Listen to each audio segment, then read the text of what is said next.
to our next anime that we're going to be talking about, and that anime is going to be With You and the Rain. Now, I originally did not have this in my substitution lineup. The original three that I had was Introduction to Mineralogy, Nyan of the Living Cat, and Necronomia and the Cosmic Horror Show. I think those are the three anime that I had, but this anime, when I found out what it, when I first talked about it, or I made my first video going over what's coming out and what my watch list will be for this season, this was on my watch list. It wasn't on my weekly watch list, but it was on the anime I need to watch.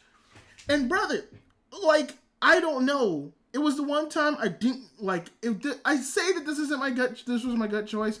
I know I had another gut choice, but this one I think is my official gut choice of I don't know how I'm gonna feel about this. I don't know how I'm gonna vibe with it. It looks cool, but it also just might be kind of super slow and boring. And I think this has opened my eyes to something. I think I'm just a fan of adult-themed anime things. And I know that's it's just a cold take thing. It's just oh yeah, no shit, Sherlock, you're 27-year-old, you would. But there's so much just either high school anime based stuff or some college stuff, which sometimes it can be cool, but very school heavy around stuff, and I'm fine with those. Obviously, I grew up with those, so obviously I get the setting, I get why those are there, and I get what it's for. But I think this anime and Loon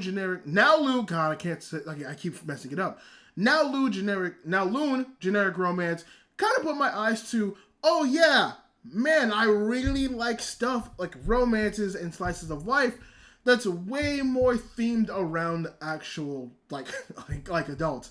And again, fucking brain blast.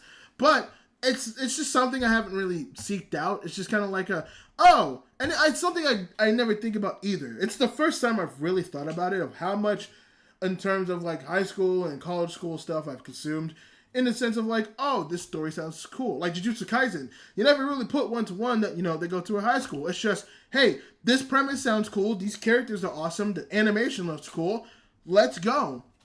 But With You in the Rain has kind of showed maybe I should be looking for way more things that have to do with just adult-centric themes. Because honestly, I think obviously if you put this in a high school setting, stuff like that, it could be cool. I would enjoy it, but it's whatever. But I connect with it way more as an adult, especially when you're able to pull from the main character's memories, Fuchan's memories. Yeah, you can tell I like this because I remember the main character's name. Fuchan's memories with her friends and seeing them grow up and still seeing them being so friends. And even though they've definitely changed as people, Fuchan's more is getting more social. The other two friends have changed in their own different ways, but they're still very much the same. There is just that instant connection of just being more relatable and being more connectivity. Yeah, you put the high schooler in that same setting, but somebody who's Fuchan, who's way older, I'm gonna have more connection with, especially on the father issues. I didn't mean to do that. Don't make a black joke, please.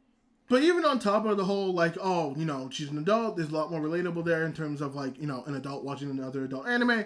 Just the whole premise is nice. And I've realized two things. One, I definitely like the slower paced stuff. The stuff that just kind of, it seems calm. I love the insane stuff. I have Panty and Stocking on this list, and we're watching it weekly. I love shit like that. But I also like the stuff that can just calm down in a second and be oh, cool. Don't like stuff in the middle just because it's oh yeah, it's kind of hard balancing out. But when you go full throttle or just no throttle, I think I like that a lot. And With You in the Rain was the perfect example of that, where it's just this woman who picks up a dog. I say a dog because it's obviously a raccoon. And at the beginning, everyone realized it wasn't a dog, but now everyone in her vicinity is just calling it a dog. It's not a dog, but okay. But just seeing her getting the pet and seeing very slowly, but also very obviously that the pet is, opening her up to more things. But we also just see her life and her dynamic. For example, one of the big things is, with the way she plays herself up, you think, well, there's a scene where they flash back to her with her friends wanting to go to the beach with her. And she's just I don't want to go to the beach. It's like, okay, why? It's like, I don't want to go to the beach. But in that same episode, she does go to the beach. Or I think in the previous episode. I think it's the same episode. But she does go to the beach just by herself and with her new pet. And she's just like, oh no, I love going to the beach. I just like going to the beach by myself. And first of all, one of my favorite beach episodes, I'm going to be honest, With You in the Rain might have my favorite beach episode. And honestly, I could probably make a video solely on why I appreciate this beach episode out of like all the other beach episodes. Because it gives such an interesting take on like how she views some certain social interactions. Where she sits there and it's like, I'm not even against going to the beach with friends. It's just the beach, it's like going by myself is not fun. Or not the same way that you would call fun. But hearing the sounds of the water, feeling the sand, and being able to embrace it, I get what she means, where it's like, oh, it's not fun in the same sense of, oh, let's play the watermelon game, or let's build sandcastles, or let's go swimming.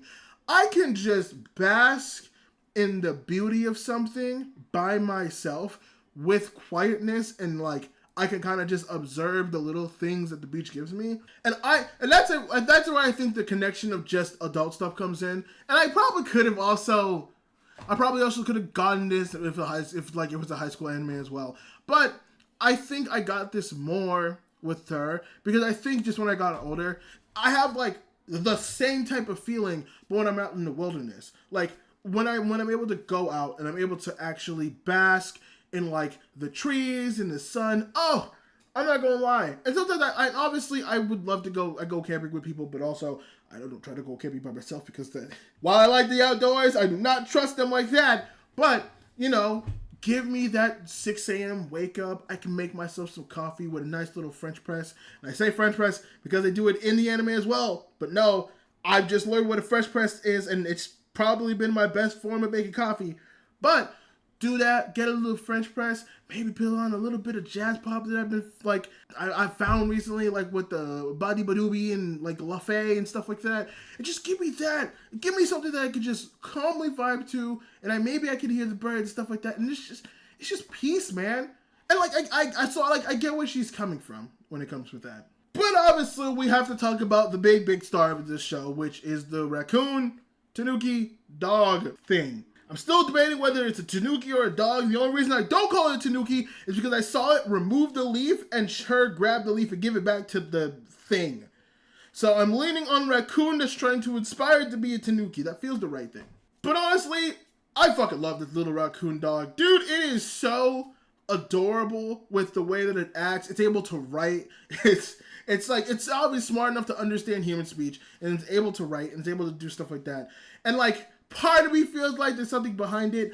Honestly, this is the one time where I'm like, I don't want it to be some like, oh, I've come from a different place to cure you of your social anxiety and your ways. You need to be more social.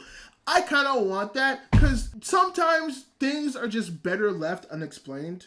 I think that's rare, but I think some things are better left unexplained. Horror can take an edge from that. Take a note from that. But in this context, honestly, just the thought that Fu-chan just found this random raccoon dog on the street and it just happens to know how to speak and they're just chilling and they're just enjoying each other's company. Man, that sounds chill. Like, I don't need to know, I might not need to know the backstory. Maybe we can find out how it got in the box in the first place and why it needs a home. That's kind of interesting. It adds to the character of the tanuki dog, the raccoon dog, but I don't need to know why it knows how to write. I don't need to know how it knows human speech. We can just leave that and just enjoy the pairing of the raccoon dog and Fu-chan. And honestly, I'm all here for it. This is now With You in the Rain is my sleep. I know I'm only like, it's only the beginning and we're doing first impressions, but I'm predicting it right now. Fu-chan is gonna get the sleeper award for the summer. Yes, for the summer. Wow, I fried.